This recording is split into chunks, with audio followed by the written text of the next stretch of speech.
ધાંગધ્રામાં લાખોનું ફુલેકું ફેરવનાર હસમુખ જ્વેલર્સના માલિક બાપ દીકરા સહિત ત્રણેયને અમદાવાદથી ધાંગધ્રા સિટી પોલીસે ઝડપી લીધા। ધાંગધ્રા સ્થિત હસમુખ જ્વેલર્સના બિપિનભાઈ તેમજ તેમના બંને દીકરા સ્નેહલ અને કેતુલ દ્વારા સ્કીમના નામે ગ્રાહકોને 92 લાખથી વધુનો ચૂનો લગાડી છેતરપિંડીની ગ્રાહક તરફથી ફરિયાદ મળતા પોલીસ એક્શન મોડમાં આવી, જેમાં ધાંગધ્રા સિટી પોલીસે અમદાવાદ મણિનગરથી બાપ દીકરા સહિત 3 આરોપીને ઝડપી લઈ ધાંગધ્રા સિટી પોલીસ સ્ટેશન ખાતે લાવવામાં આવી રહ્યા છે।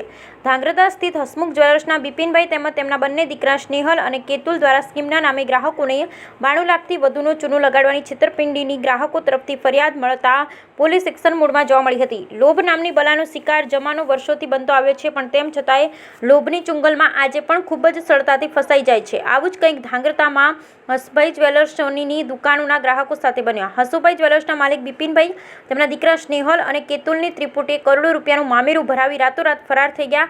જોકે છેતરપિંડીના કિસ્સામાં હસુભાઈ જ્વેલર્સ નામના સોનીની દુકાનના માલિક દ્વારા એક લોભામણી સ્કીમ બહાર પાડવામાં આવી, જેમાં રૂપિયા 2000થી લઈ રૂપિયા 11000 સુધીની કુલ 12 હપ્તાની વાત કરી।